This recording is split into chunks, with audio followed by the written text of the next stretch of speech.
I mean, and why wouldn't they try to manipulate weather? I mean, weather has made or break, been the make or break for wars and battles, whether or not they win or lose. And if they're willing to do biological testing or if they're willing to make biological weapons without thinking of, hey, what if this virus that you've just made extremely virulent, what if it escapes the lab? They don't seem to really think about that. They don't really seem to think about the worldwide implications. And so, yeah, I mean, why wouldn't they try to manipulate the weather also? Why wouldn't they? I mean, of course, you could think the mad scientists that are in the military are, of course, thinking if we could just control the weather, we could decide the fate of certain battles. You're on a And core point. I mean, your point is so core to this issue, Kim, and that yes, with infected ticks, infected mosquitoes, they can blame nature and release these elements to curtail population descent and control populations. Same with the weather. It is the crown jewel weapon of the military industrial complex, the weapon with which they can, have been, and continue to bring populations to their knees without those populations ever even knowing they're under assault, and they can blame nature. Here's an example of that. After 9/11, we had the NATO Supreme Commander General Wesley Clark was given a list of the Middle Eastern countries to be targeted, a list that clearly existed before 9/11 even occurred. And every single one of those countries on that list subsequently endured a once in 1,000 year drought. Statistically, mathematically, that's impossible to have that kind of consistency without climate engineering operations. And we have the leaders of those countries, in the case of Iran, on the floor of the UN, stating emphatically that NATO was cutting off their precipitation. What happens then? You cut off precipitation, you decimate food production, you destabilize the population, you make that country easier to manipulate and control. In fact, Iran's top climate scientists have recently stated NATO's been at this over their country for 40 years. I wonder why they don't like us in that part of the world. And again, are we to think it's any different here? Are we to think that the people doing this treat Americans any differently? No, they don't. We're seeing a systematic targeting of agricultural production in the US as well. Flash freeze, flash drought, immense hail. It's one after the other after the other. At prime growing season, prime harvesting time, they are definitely doing their best to destabilize food production here as well. let me ask you something. How much time do you spend every day on a web browser? How much time do you spend clicking around online, searching, scrolling, typing, endless tabs? It's a lot, right? Well, there's a new AI web browser from Perplexity called Comet that is completely changing the way we are able to interact with our browsers. Comet feels like having a personal assistant living in your web browser that can actually do things for you across the internet. Yes, do things, not just give you answers. You can ask Comet to handle tasks for you, and it literally clicks, types, searches, and scrolls just like you would to get things done for you in the background while you go about your day. Comet can shop for you, make reservations, book travel, summarize articles or videos, send emails, schedule meetings, and a lot more to make your life easier. Let me show you how it works. Okay, so let's say I want to make lasagna. So I go to Instacart and I tell it, I click that assistant button at the top and I say, add everything I need to make a great lasagna. I don't even give it a recipe. It goes and it says, okay, searching for a great recipe. It searches for a recipe. And then it now goes through my Instacart and it actually starts looking for the ingredients that I need to make that great lasagna. And so you can see it. That blue means it's working, and that's what it will look like when it's doing its thing. I actually had it just looking for washing machines. I wanted to buy a washing machine. I had it doing that for me the other day, like compare all these washing machines at this store and give me the best value for my money. And it literally did come up with, it's like I evaluated all the washing machines available at this store. Here's the top 5 in order. And it was just freaking awesome. I'm not going to lie. So it is a very cool tool to use is Comet. All you have to do is download Perplexity's new AI web browser by heading to pplx.ai/Kim and let your browser work for you. Plus, right now, when you download Comet, you get a month of Rumble Premium for free. That is pplx.ai/Kim. Go now, and trust me, you're going to think it's pretty cool. It's going to definitely free up some of your time, your energy, and your stress. Check it out. I guess that's where I get confused, Dane, is why would they try to unleash this weather weapon on us?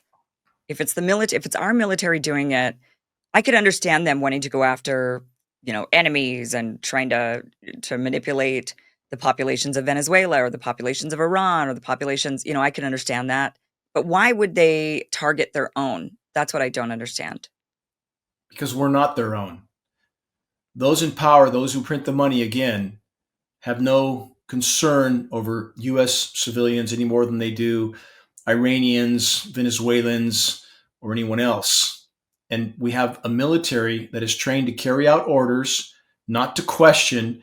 They're compartmentalized. So let me give some examples. Were the U.S. military pilots in Vietnam that were spraying Agent Orange, were they told, hey, this is going to kill your comrade on the ground eventually? No, they weren't told that. Let's go back even further to the nuclear bomb testing. And I'm sure you've seen this. Many people have seen the historical films of the Nevada testing, for example, when they detonate a nuclear bomb and they tell the troops to jump out of the trench and run toward the blast site. Those are U.S. troops in a U.S. experiment used as guinea pigs, told to run toward the blast site so they could see what the effects were. And those troops all died early, protracted, painful deaths. In fact, from the detonation of those bombs, we have peer-reviewed study to prove that the downwinders, the people that got the contamination from those detonations, no less than 695,000 Americans eventually died from that downwind effect. Those in power don't care about Americans any more than they do anybody else. Depleted uranium, which is used in the ammunition in the Middle East. They didn't tell our troops. Gulf War syndrome is part of that scenario. They didn't tell our troops anything, and they were contaminated in those regions. DU munitions contaminates the area they were used in. The half-life, the radioactive half-life is 4.5 billion years with a B, basically forever. And I personally paid for a top U.S. military Marine medic vet from a family of Marine medics to come to Northern California to speak twice about the DU issue that our troops were never told about. So again, they need to wake up to the fact that they are cannon fodder every bit as much as the rest of us for those who ultimately control the whole system, matrix media as well, elected officials. Again, we're not dealing with any kind of benevolent entity here. Those who print the money are concerned about their own agendas and objectives, period, end of story. Our military is being used as a weapon for that, compartmentalized. And this equation that Americans think they're somehow being treated differently than those around the world or will be, naive notion. Time to wake up. Give us an example. Let's talk about the Palisades fire first. Or maybe we should talk about Hurricane Melissa. Well, that one's not. Let's talk about the Palisades fire. Mhm. Fires, multiple fires. You think that this was, now I was there. I had a house in LA at that time, was under evacuation, threat of constant evacuation. It was a very, I was watching the fire come creeping over the hill. I lived on the other side of the hill of Palisades and watching the fire crest over the hill and start to, wonder, is it going to make its way down onto us? I mean, it was just a very frightening thing. But the most frightening and I think the most odd thing about that time was it wasn't just the Palisades fire. That's the one that made all the headlines in the news. But we were actually surrounded in fire. We didn't know when it came to evacuation which way we needed to go because the fires were coming from all directions. I mean, we had the Palisades fire coming at us from the southwest. We had, fires coming at us from the north that were creeping in. We had fires coming in from the east. I mean, well, and then we did see there was, of course, on the east side, the La Cañada and that area that did burnt up. That did, they also had a devastating fire on that side. But we were literally surrounded in fire during that time. And, we were trying to figure out, okay, do we go to, this family member's house? Well, that family member suddenly was, and because they're way up in the northern part of the valley. Oh no, that family member's house was suddenly under evacuation threat because of a fire coming at them. Do we go to the east? Do we go to the west? We just kept thinking, which way do we go? And we could not figure out which way to run because we were literally surrounded in fire. And, that part didn't really make the news. Everybody saw the two big fires, but they didn't really realize that it was really bizarre for those of us there. It seemed like these fires must be intentional. We've never seen anything like this. And we are literally surrounded in fire right now.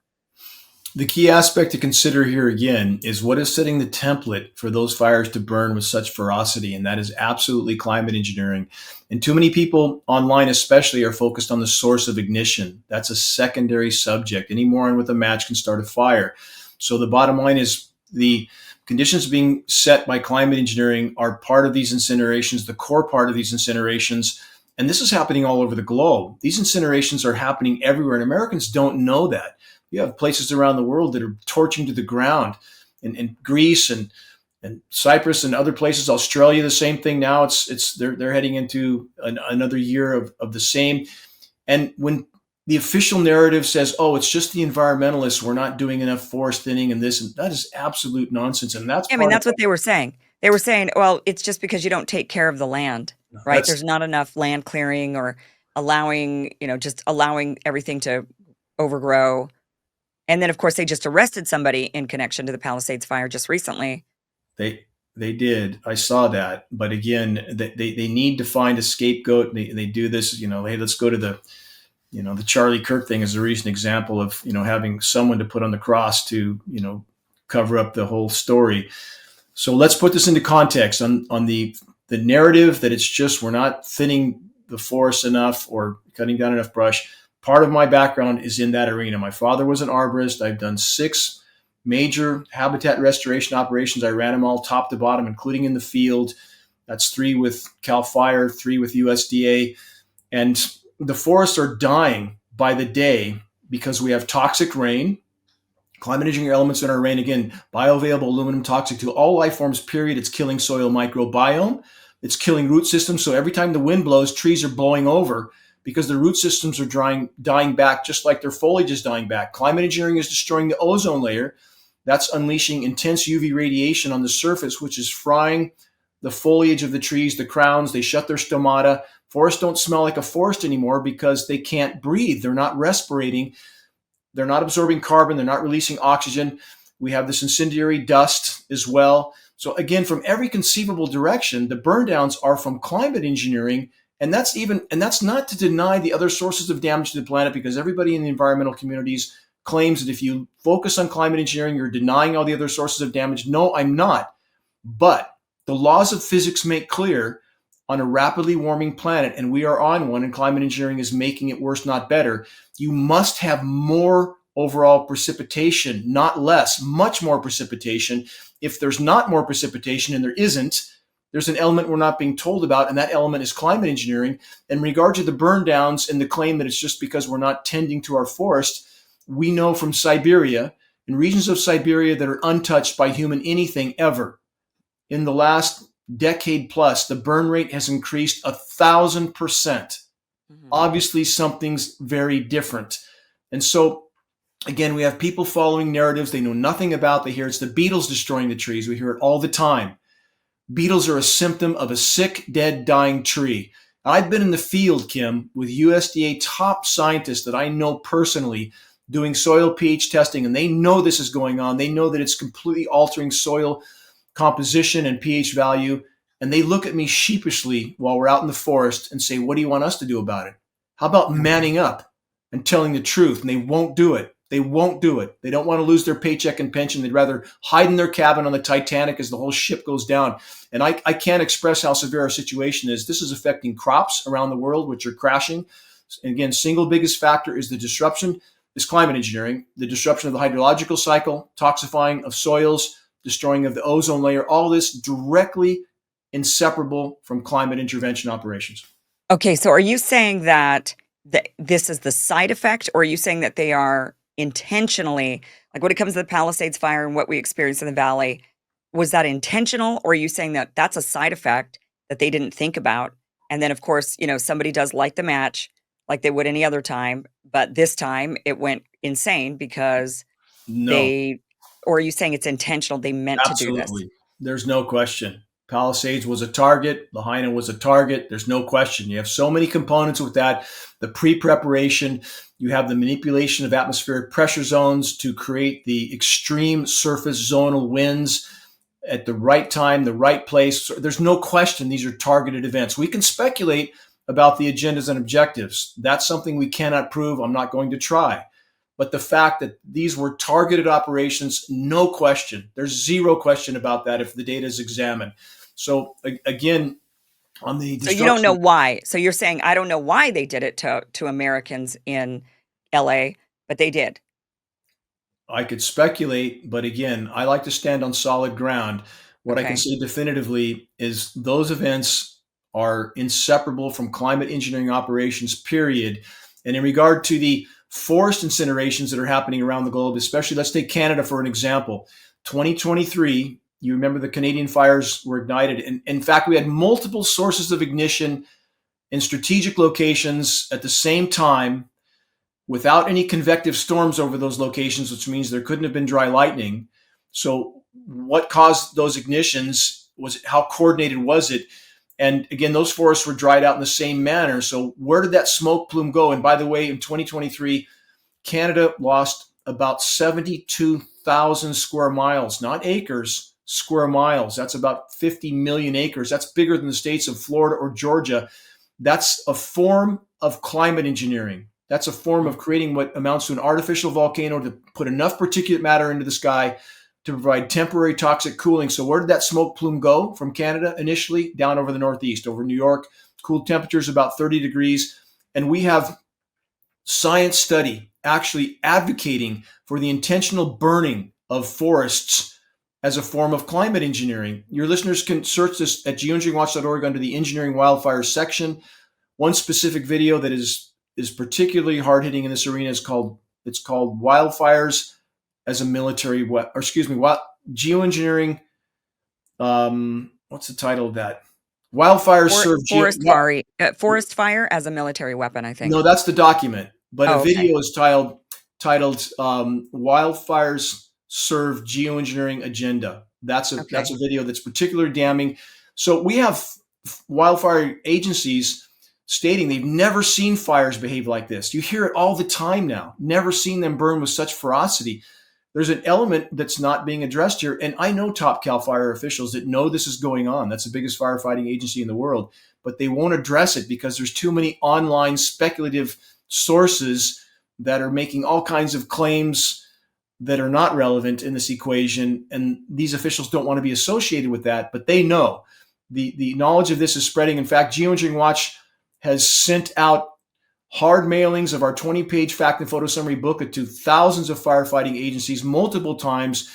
They know this is going on. But again, we need that critical mass of awareness. I'm so grateful to you for your voice helping us to achieve that. Once we do, the fur will fly when people realize that they've been a part of a grand and lethal experiment, a climate engineering Manhattan Project without their knowledge or consent. Thank you for watching this clip from the full Kim Iverson Show, which you can catch Monday through Friday, 2 p.m. Pacific, 5 p.m. Eastern at KimIversonShow.com. It is free for you to watch. Again, 2 p.m. Pacific, 5 p.m. Eastern, KimIversonShow.com. See you there.